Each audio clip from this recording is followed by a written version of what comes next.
Hey, what's up everybody? My name's Dave R, and today I'm going to show you guys kind of a detailed overview of my widget list gem. It is a pagination gem that I think everybody should take a look at. It's quite unique compared to other pagination gems in the Ruby on Rails world. And without further ado, let's take a look at my GitHub repository.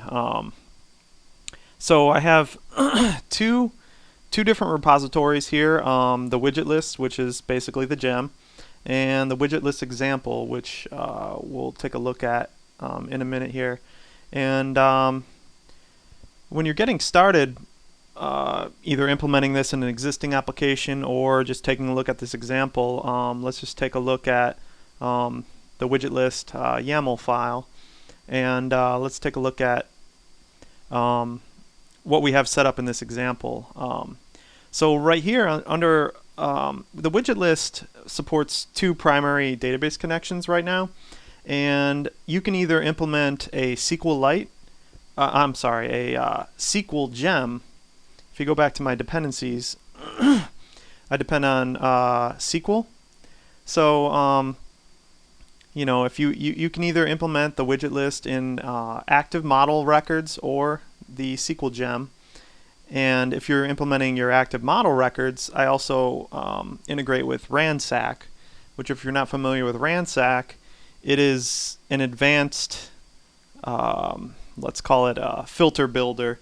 So we'll show you that in a little later. But if you look at your connections, right now my primary connection in the example is a SQLite database pointing to let's see here, pointing to our SQLite database. And the secondary connection is pointing to our development, which is basically the same database. If you look at database YAML, they're all pointing to the same SQLite database in this example.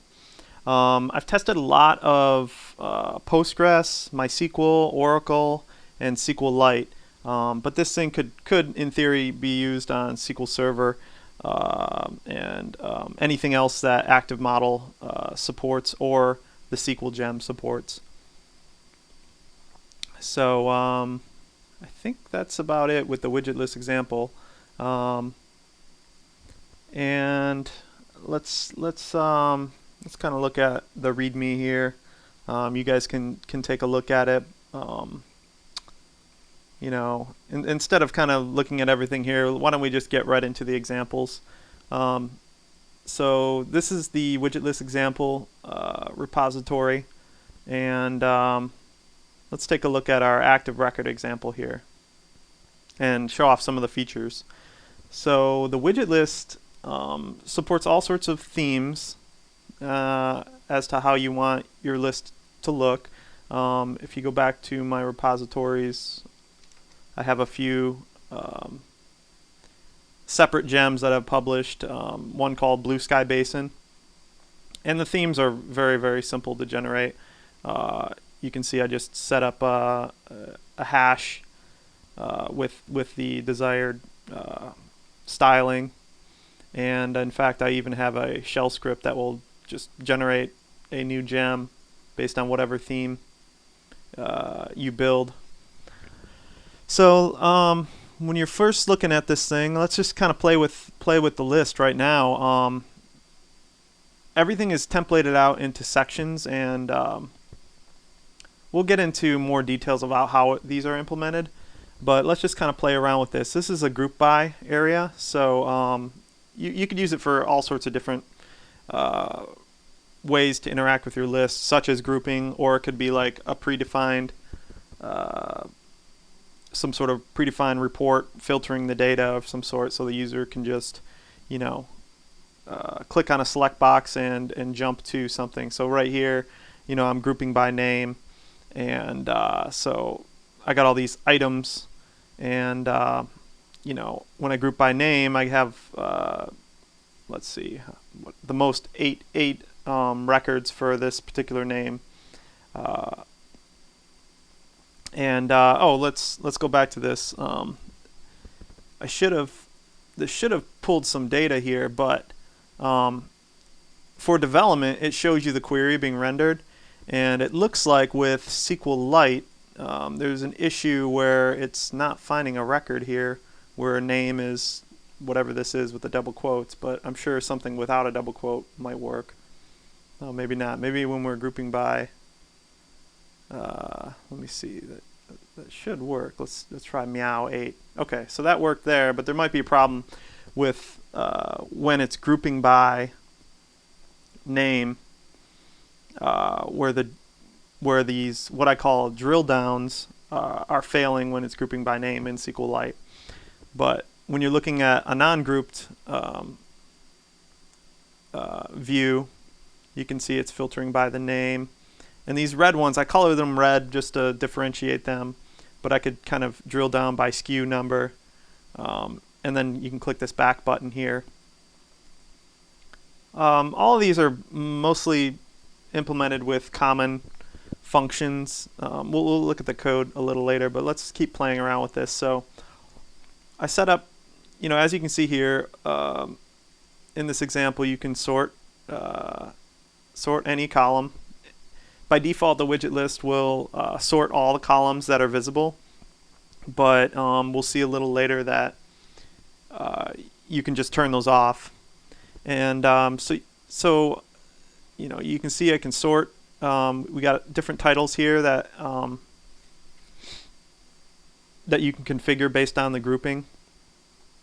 And this final grouping here, these other two groupings are just a count, but this one here, the averages and sums, I'm not really grouping by here, but I'm using another feature of the widget list where you can total numeric columns and get averages or just add up all the records shown. So let's say you had, all five, I only have 500 items in my database. If I go down here to paginate and select that I want 500 per page, let's go down here and check out our average price for all 500 SKUs, or products. And this is just, nobody really should be adding up SKUs. That doesn't really make sense. But if you have a data element that is a good field to average or sum, you can do this extremely easily. So let's go back down to 10 per record per page. And let's go back to all items. And so these links here I set up, these drill down links are a separate component to implement. And these here are basically custom on clicks for these events. Now this isn't really an error, I just didn't set up a page, but what you can see here is the URL that's built is passing the ID and the date for each one of these records. So, and then this one here, this just pops up an alert of the value of the price, and then this one just calls a function with 2 parameters. It's just a custom alert function that's showing you that's passing both values. We can inspect the elements and just see what it's doing. It's calling alert 2 and passing these 2 values here. And I guess I could jump into the code real quick, looking at how some of those links are implemented.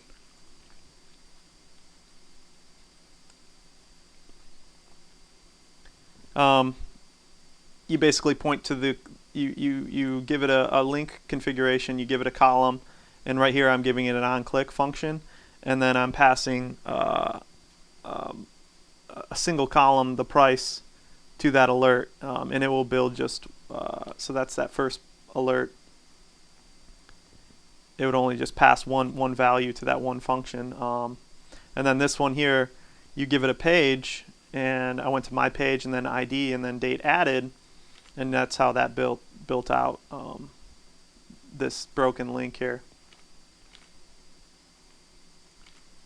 And then finally the alert 2, if you pass these tags separate, pointing to those columns, it would call that function and pass each value as a separate parameter.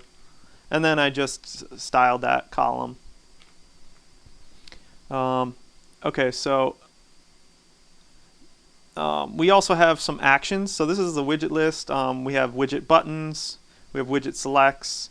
All those kinds of inputs are kind of separate modules that get used and that you could use to draw your inputs and whatnot. The inputs that the widget list draws are kind of curved images for the input boxes. And let's take a look here at some of the support for this wildcard search. So everything here is configurable in terms of the display here. This is configurable. Whether you show the pagination is configurable. This bottom footer is configurable for like an ad or some major action. In this example here, I don't have checkboxes. I'll show you that in a minute. That's easily implementable. Let's take a look at the search. So if you have a numeric column, usually ID is defaulted. But if you have any numeric column, you could essentially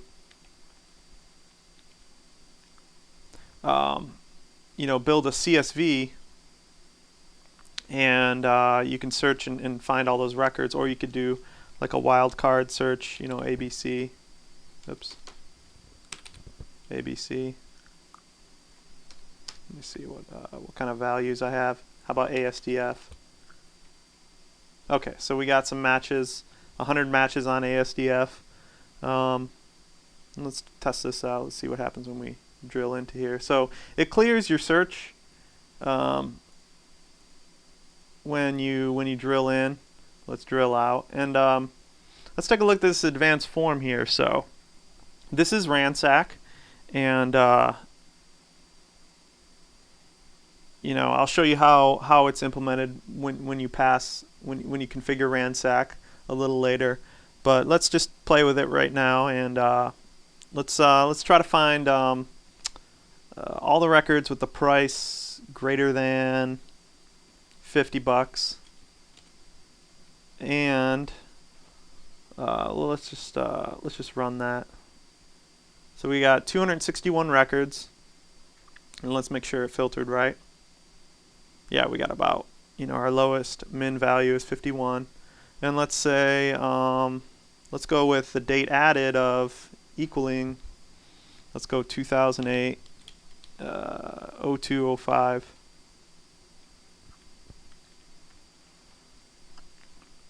Okay, so we got 48 records.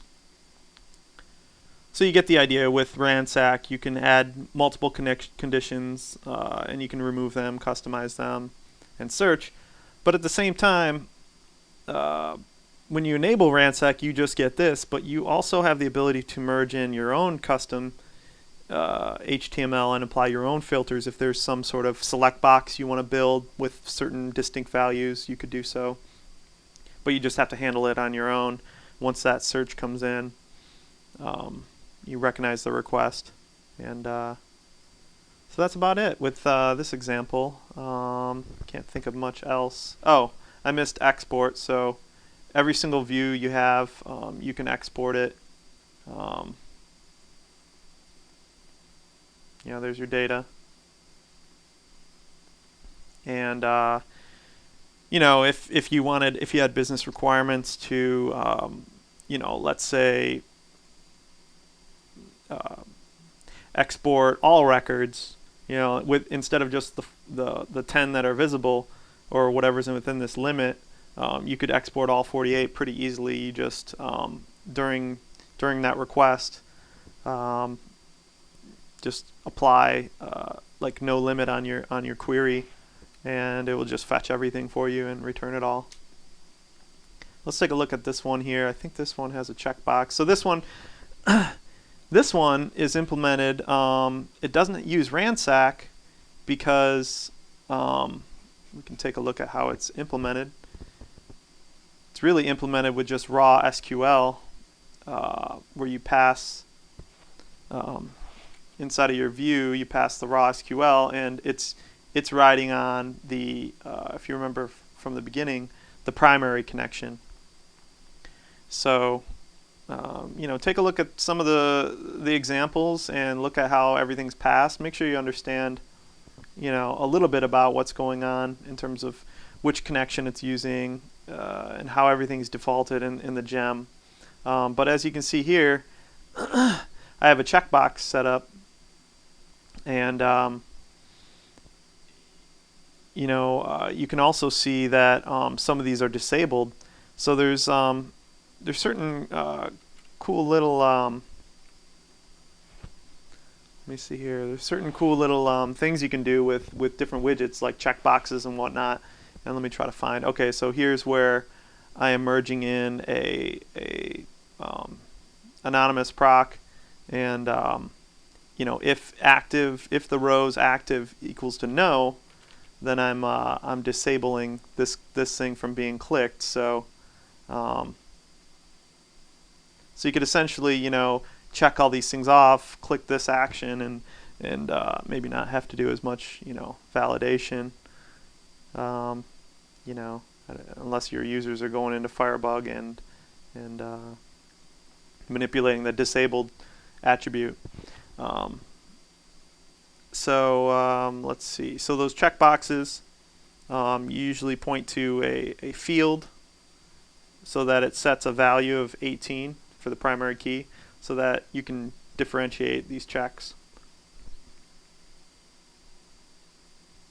And this one doesn't have all the links set up that I did with the other list. This theme here is the default theme. It's got a little bit of curve, a little bit of shadow, and let me see what else with this. That's about it with this. So the coolest thing with the 1.34 gem that I just completed is the administration console. And without getting into all sorts of the details of some of the code, let's just take a look at the administration console and how that works. So when you land at the administration console, let's take a look at everything here with all these areas. And so when you land here, you got all sorts of help that you can look at each one of these configurations. And but when you first land, you select a model to kind of drive everything, to pull all the fields and whatnot. And the first thing we're going to see here is that we kind of have an error of some sort. Nothing really rendered in this. It said unrecognized token. And these, again, are just shown in development. In production, any list that gets rendered with some sort of a SQL error or an exception would just say an error occurred, and it would show your no data found. But the reason we're getting this is because right now I showed you that my active model pointer in the config is pointing to the secondary connection. So all we got to do is uncheck that and kind of proceed ahead. And let's do that here. And so so now we see we have some data rendering in the list with all the default parameters. Now let's take a look here. Okay, so that's the item. We have a category column. I forgot I added that recently. But it's definitely recommended. I added this category ID here, but that's not very user friendly. Obviously, you'd want to show the user so you obviously want to show the user whatever the category name is. So I would recommend you could, in theory, join your models using arrow and add joins to other tables, but it's probably best to add a view. And let's take a look at this view, see if this works. Okay, so where we have the view already has the column in there, and I show category ID here. But let's just go back to items. But once you get into joins, you get into table aliases, which you have to if you have two columns with the same name, you have to specify which column you're dealing with. So it's easier to work with views if you can. But you could, in theory, I've implemented some Oracle lists that I had to do that, where I didn't create a new view, and you would just, let me switch to items and I'll type some stuff out. If you were to join two models together in an arrow, view, you would just say, let's say you had two IDs, you would say, items dot, ID for one as the field name, and whatever your second table is. Okay, so let's get into some of the specific fields that I show on this administration console. The first one here is the desired controller and action, and that just kind of pre-pops that with whatever controller and action you're currently in. And there's different ways that you could implement this administration console to get started. You could paste this code in your new controller, and so long as your view kind of has the raw output to print the output, you can get started real quickly. But it's mostly used to generate buttons and whatnot, like point to the proper predefined action on your buttons. The internal name here, that's pretty important, but it doesn't matter what the value is, it just needs a name, so that if you had multiple lists on the same page, the ajax wouldn't collide and everything's got the proper IDs. The title here, you can blank that out and that would get rid of this bottom thing. And the initial description, again, you can blank these out, and let's take a look. If we go to the next page, the iframe will re-render and you can see kind of how everything's looking in your preview. So we'll leave everything there. Now you can allow sorting or not right here. The no data found message, it just kind of pre-pops everything with the model name. So if you have good model names, it kind of pops in the table. And that's just if whatever search criteria somebody finds, or if there's an error, show that in the list instead of, obviously there's no data to show. So, here are all the fields on this table that we chose. And there's a lot you can do with this, because these are all the visible fields we're seeing. So again, if I didn't want to show the date, you could hide that, and or remove it, and you can kind of toggle these guys back and forth, the hiding and the showing from the hidden fields. And I don't know why that's not checked, but that should be checked. We should always make sure that's checked if you have those, if there's some sort of JS bug that I just found. And you can add any other fields that maybe maybe you created this at one point in the model and the columns were there, and now you need to maintain this. The great thing about this administration console is right now, if you see what kind of happened here, let me try to wrap this around. Just with those couple of posts there, it's already storing a JSON array in this kind of temp file here. So that's how it's able to eval this config and render all the code, the controller code it takes to draw this thing in a print preview type scenario. So again, you can show and hide. Now if you hide something, whoops, let's see, I added a field function, which we might as well get into that because I accidentally clicked the wrong button. But a field function is to essentially wrap a function around something. So maybe you wanted to format something. This way we have unique IDs, we have unique descriptions for these sort columns, and then we can call custom functions to wrap around the fields afterward. So let's get back to the hiding. Now, if I didn't want date added to show, this field is still in the select statement, so you can still bind it in with tags and whatnot into those links and things I was showing you earlier. So we can move on. We can hide the date added right now. And then I just completed the options section. So for each field, you get a bunch of different options. So there's all these defaults, like the list everything's searchable by default. So you have, everything's searchable and sortable. The summarize that we saw earlier, we can check that off just for fun, and we'll summarize the SKU in this example. And for this one, let's create a price pop-up for a title, which would go right here with a title. And let's set the column width to let's say 200 or 200 px. It doesn't matter what you enter in there. And might as well set up a link here. Let's just go to we already got the autofill here. Google.com/price to pass the value, and then ASDF. So we'll do some advanced stuff there. And that's about it for the fields. Next step, we go to the rows. We can set kind of a default row limit. Let's say you wanted 20 or more. You really only have these options, plus you can add 1,000 in. So if you tried to add like 105, I don't know if it'll let you go. Yeah, invalid row limit. So let's just keep it to 10. If you check on the row buttons, again, remember you saw that actions column. You give it a name. Let's just call it, Dave for the buttons. And remember we talked about the controller and action location in the first step. Well, that's where it builds some of these, typical buttons you might use. And let's just kind of click on the rows again and see exactly what we have going on. Again, you can add a new button.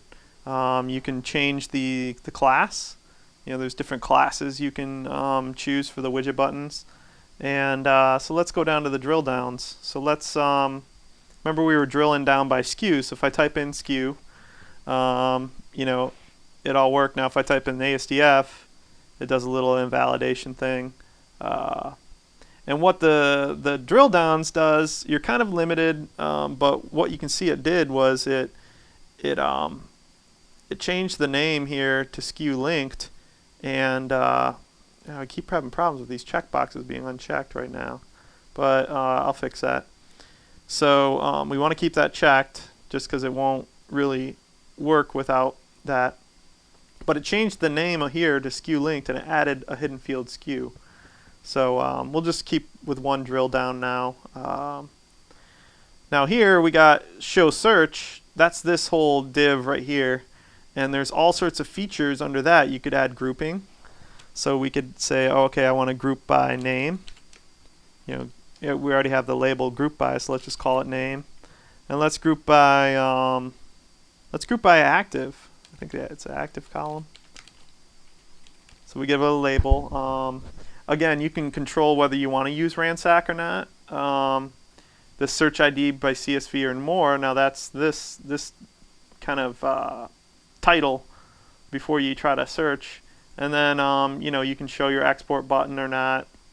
Let's just keep all the defaults for now. And let's go to our footer actions. So now you can see in our print preview we got a bunch of different things going on here. You can toggle showing the pagination or not. Let's just play with that. See what happens. See if we get it. Yeah, okay, so no pagination now. Now you're stuck at 10 records per. You can also see that total we added with I think we added up the SKUs. But let's go back and we'll make sure we show the pagination. If you want to build a customized footer, normally you'd have down here like an add button for a new record, and you build a form for that. And again, it kind of pre-pops your controller and then add. If you were doing a full CRUD implementation with your data here. So then that's about it. You can go and add a checkbox.